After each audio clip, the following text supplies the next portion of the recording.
Good morning.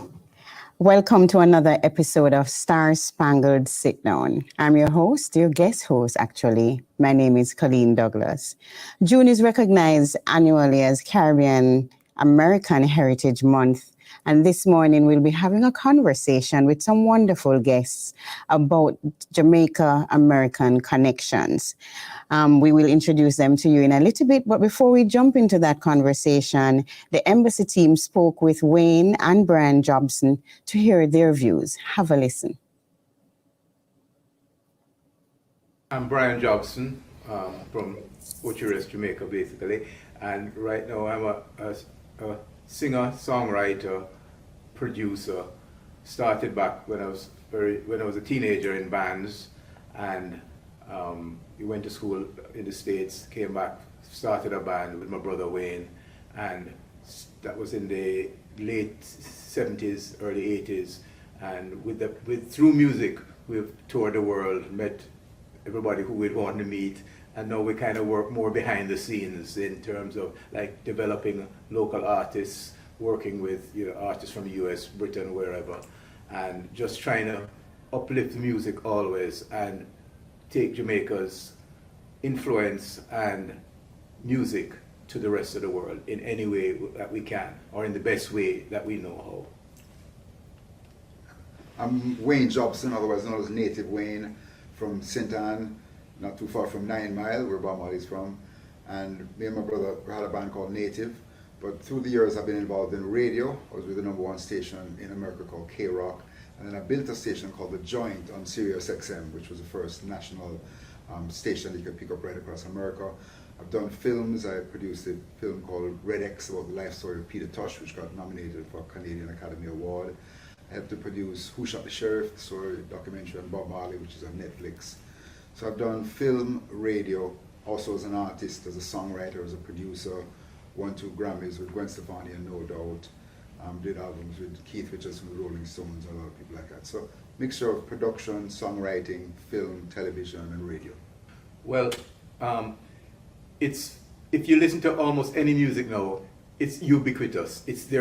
You will find elements of Caribbean music in everything, from hip hop to jazz to certain classics, and it's all coming from Africa through the Caribbean to America. But when in the Caribbean, it came from initially calypso, which was the indigenous music, like from Trinidad. But Jamaica had calypso, but it was still a version of Trinidadian calypso. But we had mento, which was like the country music in the country parts in Jamaica, and that was like with the fife and fiddle, like almost like Appalachian music in a sense, but with rhythm. And then that evolved into ska, from the musicians listening to that, and also listening to the sounds from New Orleans, R&B, jump blues, boogie, and all of those things. And the Jamaican musicians, who were listening to both sets of music, when they played, that's how it came out. So it started from basically from, as I said, a trip across the ocean to Jamaica, and then it got really mixed up here, and then went out to the world. That was the very genesis of it, and then it evolved into the other Jamaican forms. What happened was that in the early days you could pick up radio from America, especially radio stations from New Orleans and Nashville. The stations would come across the ocean. Over the time it got here, it sounded a little bit different because it was coming from so far away. So Louis Jordan and Fats Domino basically had that ska sound, and it's that sound that these musicians heard in Jamaica from Louis Jordan and Fats Domino that created ska. So you could almost say the godfathers of ska are Fats Domino and Louis Jordan. Yes, people are starting to become more savvy business-wise in Jamaica, because in the early days the musicians didn't know, and they would just sign any kind of contract, and that's why there were so many bad deals and so many musicians got ripped off because they didn't understand the business, and a lot of the producers in the early days took advantage of them. Nowadays, musicians are learning the business, understanding what it takes to make it. We just had a big conference in Jamaica called the Caribbean Music Conference, which Shaggy put together. And it was amazing. He had some of the heavyweights from around the world. Tom Poleman from iHeart, one of the most powerful radio men in the world, came. Basically spoke to all the musicians in Jamaica. So now we have a chance where they can learn what's going on, learn the business, learn radio, learn record company stuff and all that, so they won't get ripped off anymore. So everybody's got a lot more business savvy now, and people now have better managers. In the old days there was no managers, the record companies just signed the artists and took advantage of them. Now people are learning the business and becoming much smarter. And this wasn't like just a situation peculiar to Jamaica. In the States and everywhere else, the early musicians got ripped off because they were just like works for hire, So they would go into the studios like at 10 o'clock in the morning, just record till 7 o'clock at night. At that time, they could record like 10 songs in a day. They're not aware of what's going to happen. It's only like maybe a month later they said, hold on, I played on that song. Actually, I wrote that song or things like that, But it was just more like a 9-to-5 job. And then when money started coming to it and it became much more international, everybody said, hold on, we should be making money. If I played on this, I should get money from that. And if I wrote this, I should get some money from that. So eventually, it fed down into Jamaica, but not even fully right now. Even the producers from old still have a lot of money that they got that they didn't really give the artists, So, but people are getting a lot more savvy, especially with social media and internet now. Anything that you need to know, you can go right on and find out. In those days, you didn't. Only somebody would tell you something and it wasn't even right, Well, Jamaica is still in certain sections still leads, right? But Puerto Rico with reggaeton, because that's where, although reggaeton came from Jamaica, the basic beats, but reggaeton is like probably one of the biggest musics in the world now. And its influence is going into all different types of R&B, jazz. Even Jamaican artists are doing reggaeton, So I like to see that because it's anything that can unite people. And as you hear that, your mind goes to the Caribbean, right? So, and a lot of artists, as they did in the early 70s when reggae first came around with Bob Marley and a lot of the big rock stars used to come to Jamaica from the Stones, Paul Simon, all of those guys used to come and record it to get some of that thing. Now, they're still coming to Jamaica to get dancehall and Puerto Rico to get the reggaeton. So, and also soca as well, can't forget soca, right? That's still going on, and at certain times of year, but not fully all the year. But the music is feel-good music. So no matter what we were just up in Maine a couple of weeks ago, and this was the coldest I've ever been in my life, and we were producing this artist up there doing reggae music, you understand? So I'm saying, man, if you guys can, it doesn't really make sense in a cold thing. When you're in Jamaica, you can see how it makes sense. But the fact that people can hear it and still identify with it and bring some joy in their life, that's the main thing. Going back to the feel-good factor and the dance factor. And that's where I see the music going even more than it is now. And it's amazing the influence that Jamaica has had, because with hip-hop basically came from dancehall, early rap music. And of course, Kool Herc and U-Roy were the first two rappers. And so they kind of started the whole rap thing, and then it spread. Then you came to Run DMC and all of the guys, and Biggie Smalls and everybody. So the whole rap thing started from Jamaica, how they dressed and everything. All of that came from Jamaica. And then of course Bob Marley became the biggest star in the world. And it's so great now to see the #1 star in the world is Bad Bunny from Puerto Rico. Then you have Rihanna, probably the second biggest star in the world, from Barbados. Nicki Minaj from Trinidad. So you have all of these amazing stars coming out of Caribbean and just taking over the world. Well, we get approached by a lot of young musicians who are very exuberant and energetic and have great ideas and all that, and that's all well.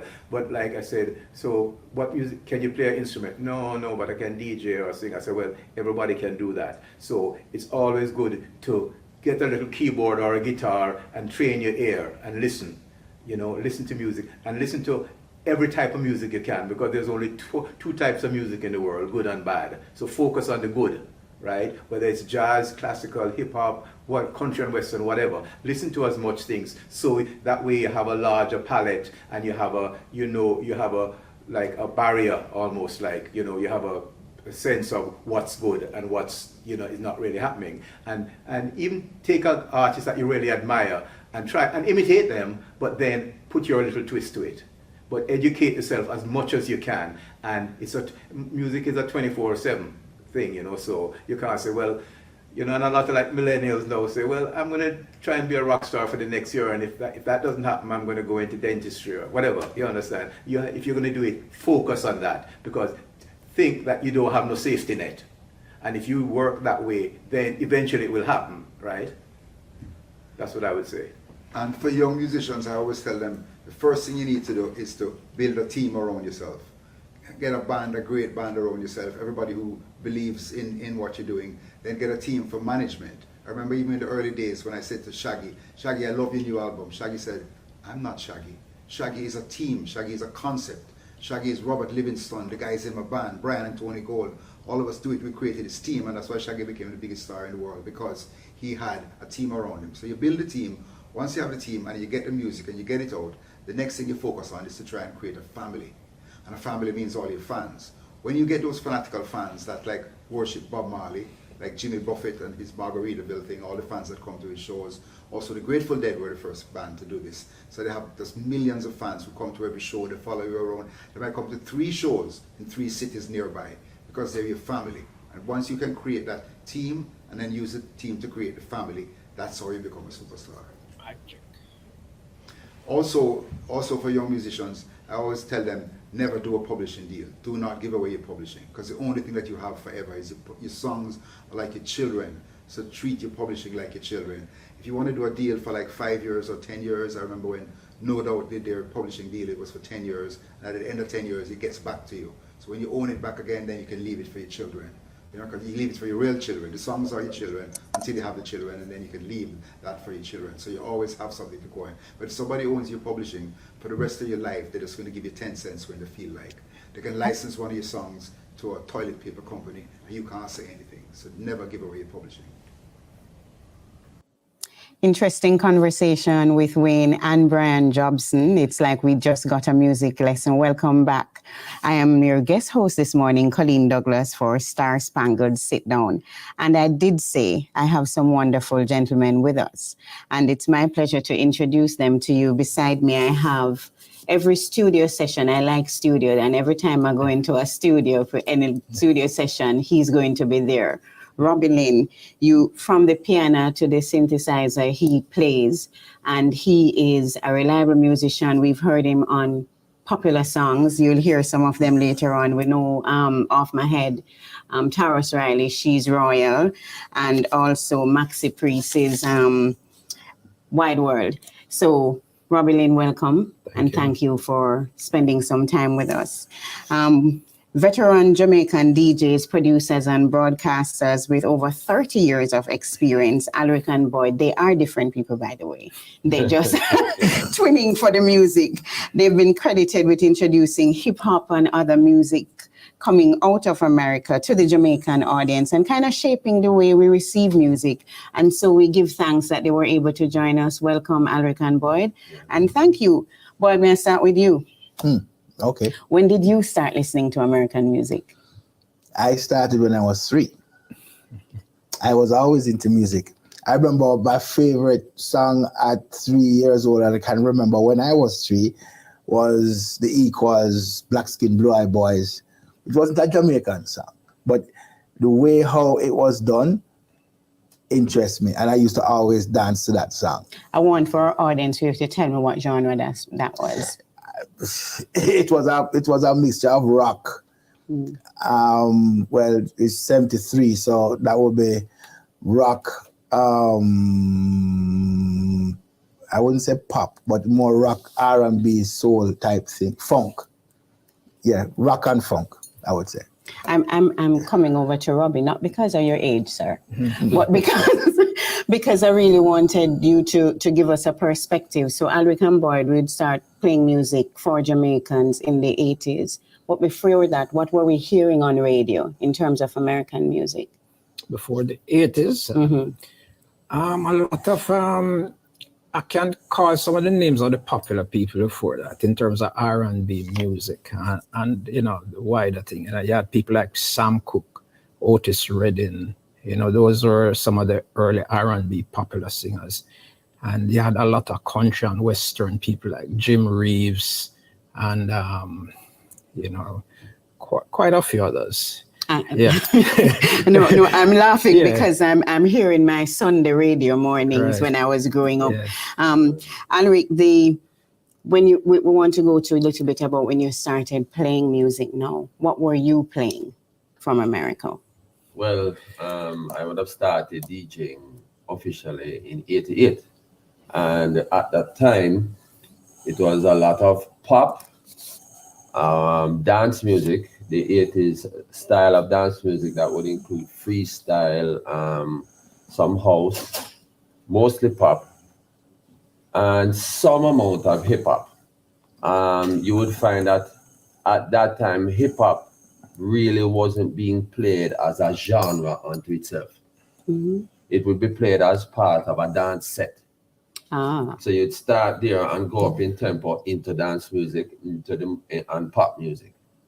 What's dance music? Dance music now would include what we would call house, the early days of house, and so on, Disco. and disco, and from the early '80s. Mm-hmm. So what had happened now is when I met with Boyd in '92, Boyd had brought his style of playing hip hop from New York because he was going to New York in the '80s, in the late '80s, '88, '89, '90, and so on. So is when we came together, we started to be able to play hip hop as a genre unto itself. And we put that in the clubs, we did that on radio, and it started to change how DJs overall in Jamaica started to play hip hop. Oh, that's cool, because when I was listening the interview with Brian and Wayne, they did bring up Kool Herc and that kind of connection. Yes, right. At that time, were you aware, Boyd, of the connection with hip hop and Jamaican music? Most definitely. My cousin, well, we are one of those families that we have families in the States that would come over in the summers out there. But when they didn't come over in the summer, they would take us with them to America. So when my cousin came out in 1981 and in '82, my cousin was a DJ in New York at the time, and he would bring down music and he would bring down some of the history too, and he's Jamaican. So he would say that, you know, that hip hop started with a Jamaican DJ by the name of Clive, I don't know what his last name is, but Kool Herc, right? Mm-hmm. And that's when I realized that hip hop came from the Jamaican diaspora. From that, I was initiated into hip hop culture more than the dancehall culture because I would spend my summers abroad. So because of that, I was influenced a lot by the hip hop culture and the history of the hip hop, you know, from the break dancing and, you know, everything. I was involved in that. So I think that's absolutely amazing that today, up to weekend, those of you who were on BET with Buster and his own award, and the connections with hip hop and dancehall was again at the forefront. Going over to Robbie, because when I say session musician, I don't know how many Jamaicans or how many people across the world, if you're not in music, understand that. And so I want you to take us through the process of what that means as a session musician. All right. When we hear a song on the radio, it's not like you're seeing a band or a singer performing live with all of the instrumentation and all of the, the effects of a song. It starts in a very embryonic stage, of course, when a singer would sometimes have a slight arrangement of the song that he might come with a guitarist who will run the chords with the musicians in the studio. Because for the most part in the studio, the musicians turn up like on a day-to-day situation with no pre-preparation for what they're going to be doing on the recording session. So the singer is sometimes groups, so they'll come and sing their songs, probably, as I said, as a accompanying guitars. And then from there, the musicians, the professionals, will interpret what they're trying to accomplish. Sometimes you have to kind of put certain things into perspective and say, no, well, that is not going to work. No, the timing is off. we have to do this, put a little break here. So in some ways, the musicians are now the arrangers of the song and producers for the most part.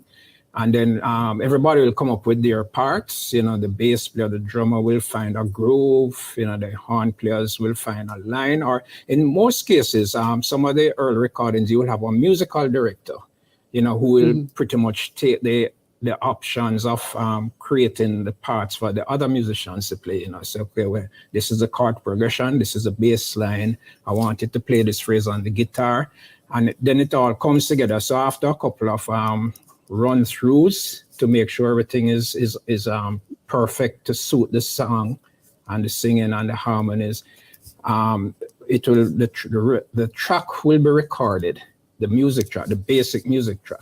In the earlier days, horns had to be done along with the rhythm instruments. Now it's a totally different thing now because we have what we call multi-track recordings. In other words, in those days, everything will be compressed into 2 tracks. So everything had to be done by the engineer. Now you can start with just a drum track alone, and then somebody else will come on another day, another time, next year or whatever, and add on another part till you have the complete musical arrangement. So after all of that is done now, you put on the vocals, the background vocals, and then the engineer has the last say. The engineer and the producer, they will balance the song, you know. I think the whole master, I call it mastering the music, from laying the tracks and all of that for a whole different session. I wanted to shift from the session musician to the DJs. You get the track completely mixed. What your process when you're going on radio, let's say you're going on radio or you're going to a party, what is your process like? How do you balance how much of the American, in as much as you are known for hip hop and house music, how do you balance the American music you're carrying with Caribbean music to give a kind of fulsome experience for your listeners? Well, it is always about where you are at the moment. Generally, when it comes to the Caribbean music, and especially reggae and dancehall, we know that we have to balance it based on the popularity of the genres and the music, and based on the crowd that's in front of you. For different crowds, the balances will change. Yeah. So there are places where you can only play reggae and dancehall, and then there are places where you have to mix it up. And the way you mix it up also differs from crowd to crowd. And with radio, what we try to do is to maintain an even balance. And that's what Biden and I had done during our time on radio, on Fame. So that's how it is. We listen to the music, we hear it, we listen and we say, well, what energy is this? What genre is it? Where do we put it? How does it fit with other songs?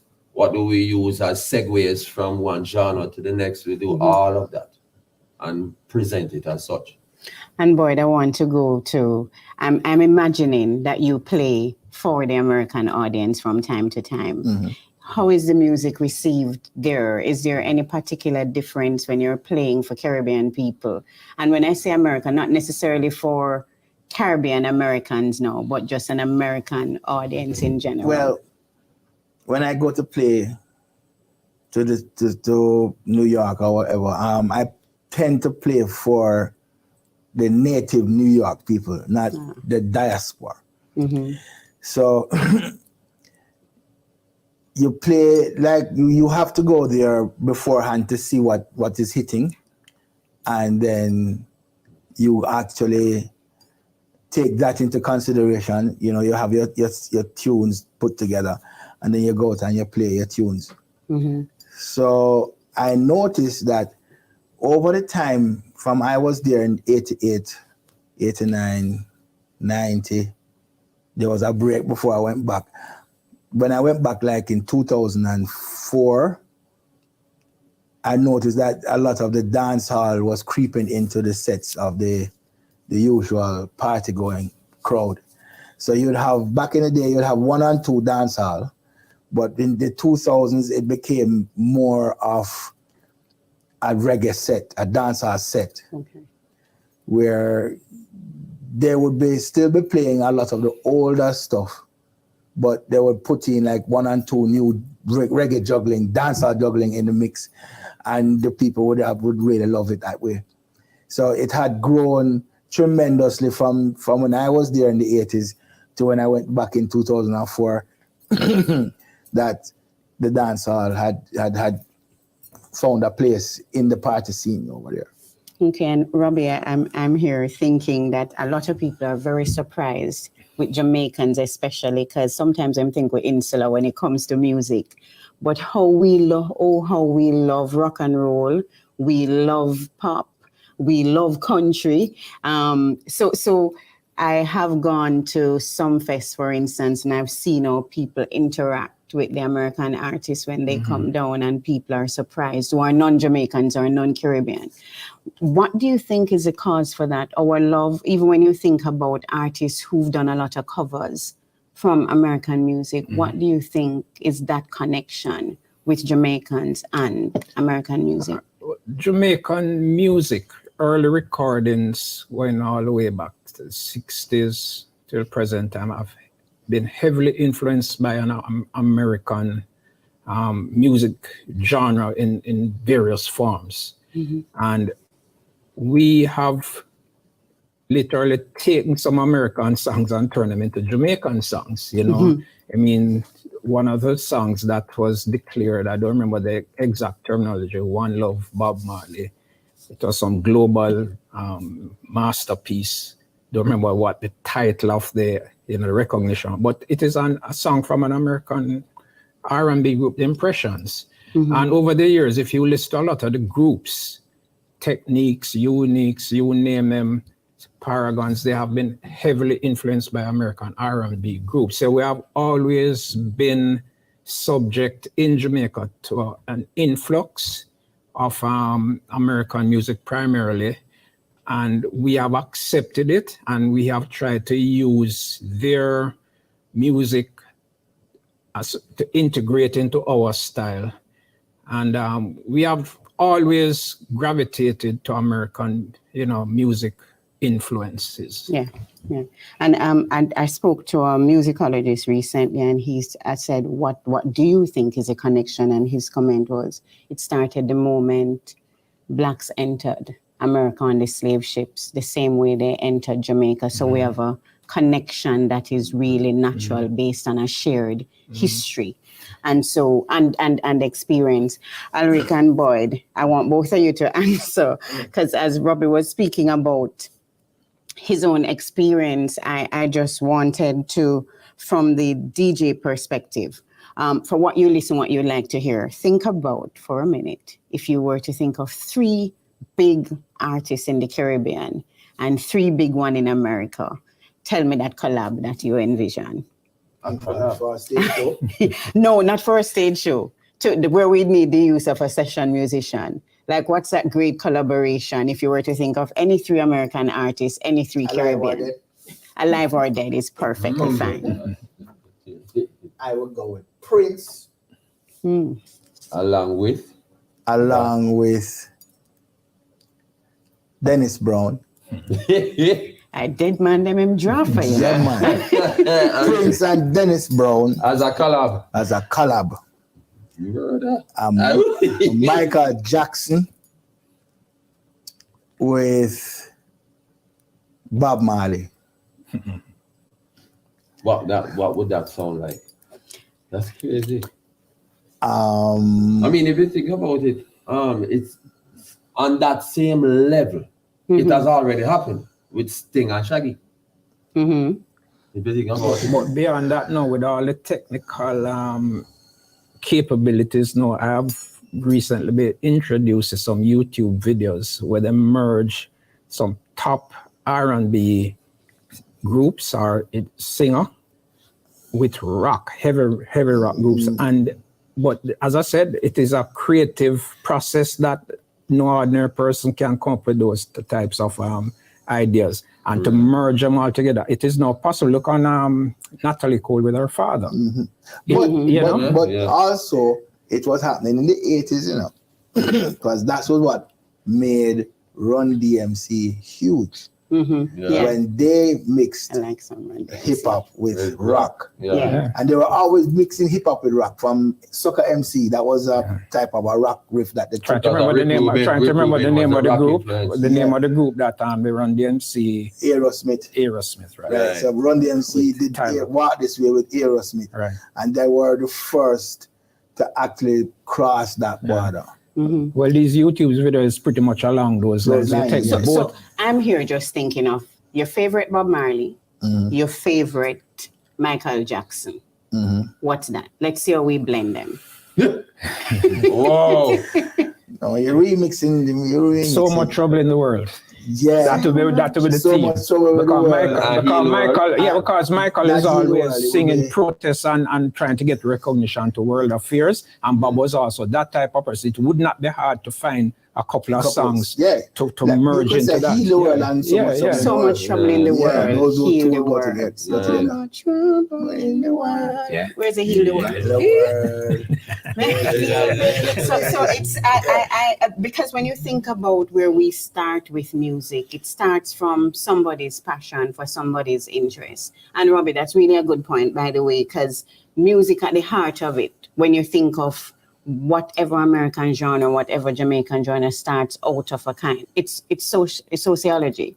It's what people are experiencing, and it's how they experience the world that they bring to the table.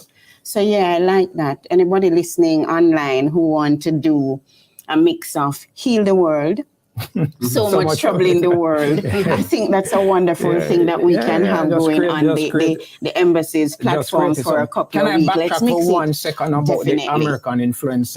We have now countless amount of radio stations in Jamaica, and it is growing. At one time we had one, then maybe two for the most part. I am a little bit more senior so I kind of can reflect to what was happening at a certain time in the 60s and things.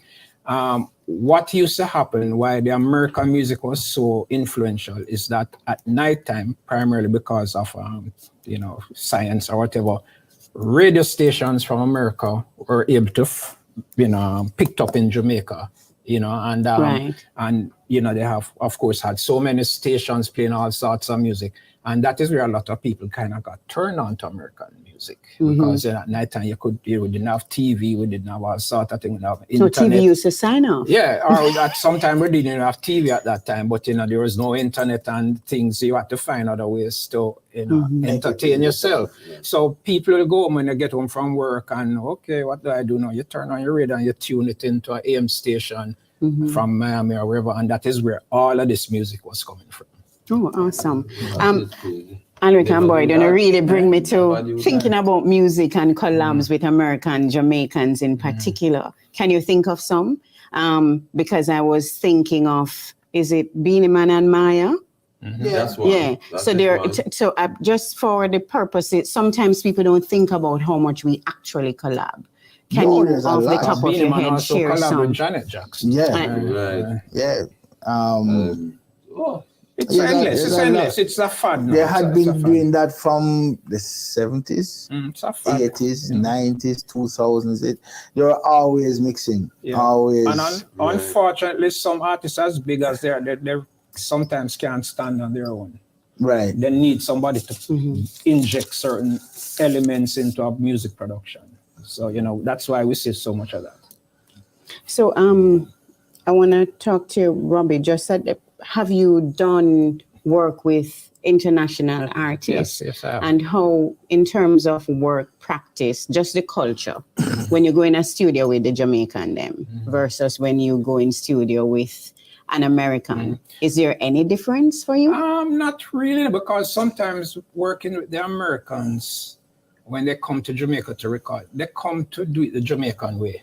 That's true. That's the reason why That's they come. They want to work with a certain producer or they want to work with a certain artist, so they'll come and work on our terms. Right. It's a little different now if they came and say, well, I'm just using Jamaica for a studio purpose, but we're going to be doing it our way, but we just want to come to Jamaica and enjoy, thing. I heard that there's a nice studio that, we should experiment, because over the years, so many bands and singers have come to Jamaica. We had Rolling Stones, which was, not a Jamaican household name. You know, they came and spent weeks recording at Dynamics, made an album called Goat Said Soup, and it was their type of music. So it was their thing. Other people, Paul Simon came, he worked with Jamaican musicians, you know, mother and child reunion, all that sort of thing. So for the most part, from my perspective, they come and work for an experience the Jamaican way. Lauren Hill was one too. Lauren. Yeah. Fantastic album that she did. Was done here in Jamaica. Parts of it was done here in Jamaica with Jamaican musicians as well. I'm very curious about the DJs and the importance of you making your own connections with musicians, with artists. How important is that actually for you? That's a loaded question. It started for me when I studied in the States. I did studio engineering and production as well as mass communication. And at the time, they were going into the more technological aspect of it, where MIDI controlling systems and everything was just coming into the studio. And then I came back here and interned at Mixing Lab, where at the time, they didn't do anything like that. They actually recorded the way how Robbie just explained, you know. So I had to literally throw away everything I learned at the time and then relearn what was happening in that studio with Sly and Robbie and Robbie Lynn and everybody else. Grassroots. Right. I had to, there was no technology. There was just playing music to tape to the board. And I was like, okay, so there's no slave to that and that. What are you talking about? No. So you should explain what MIDI is. Yeah. MIDI is when all the components talk to each other. Yeah. Through a sequencer. Interface, the digital interface with each other. With a sequencer. Yeah. So one person can just push buttons. You know? Okay, cool. I was gonna check. Alric, is the experience was different for you, or you had similar to Boyd? Well, I never really got into production until after meeting Boyd. So on the production side, I can't really speak to as much. But in terms of on the DJ side, having that relationship with artists and so on, it comes back to having their music to play, and how quickly you get the music and the whole what you would call now the culture of dub plates, and specials. That is where the relationship between DJs and artists really steps up, and the influence that had on dancehall, and even now that same influence in hip hop, because you're hearing elements of that in the hip hop. Even in the hip hop parties now, they are using, like in dancehall you will have the sound effects. Right. Hip hop wasn't doing that until maybe what? 10, 15 years ago? 10 years ago. That they just started doing the same thing like that. And on these things. So you know what I mean? Yeah. But it's going back to the dancehall culture, the clash culture, and so on. Elements of the Jamaican culture is very infectious. That's all I can say. Just the other night, I was watching parts of an award ceremony on American channel, and one of the main recipients of a major award was Busta Rhymes, who has Jamaican connections. And he made it absolutely clear to the American audience or the global audience who did not know or had no idea or no interest, that the Jamaican influence in what Boyd was saying earlier into the early days of hip hop was heavily by means of Jamaican people who took that culture to there. At first I said, how is that Jamaican going to go and influence those people out there? They don't even understand what you're saying because of how we speak, right? But little will one know that our culture is very, very infectious, as I said. And although we are taking things from them, it works both ways. And the truth is that music unites. It's almost of a universal language when you listen to a good beat. Yes. So whatever language it is in, it's going to have some kind of. Music also come with the food. You mean the literal food or what you make from it? the cultures mix. That is so true. You're not having a barbecue in America without some music. You're not having a lime in the Caribbean without some music. You're not going on a reggae show without having some food. Tasted bad, I don't think it would be that. Music and food. I think another day we're going to speak about the connection between music and food, and we'll talk about it. Honestly. I know we're coming. We're going to wrap soon, so I just want each of you to take exactly 45 seconds and say, what is it you love most about the connection between Caribbean and American music in particular? And if you don't want to talk about that, you can also simply talk about the future of American Caribbean music. Starting with me? Yes, and I smell upon you. Okay. What I love about the music is the way how it was always blending. We would take from them and they would take. There was always a bridge. It's like, because we lived on separate continents or in the countries, there was no real, we were always reaching out to our brothers and sisters in different countries. And especially in the States, they are the closest to us next to Cuba and Haiti. But for some reason, we were always borrowing from America, and America was always borrowing from us. Team 45 seconds done. The unifying aspect of it is definitely a major thing. And what I also love about that is that each of us is helping to push the other genre to another level.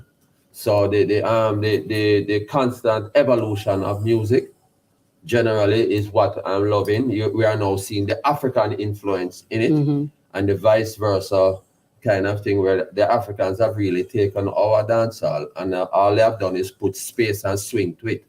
That's really all they've done, and they have done their thing. So it's not just America, it's the world.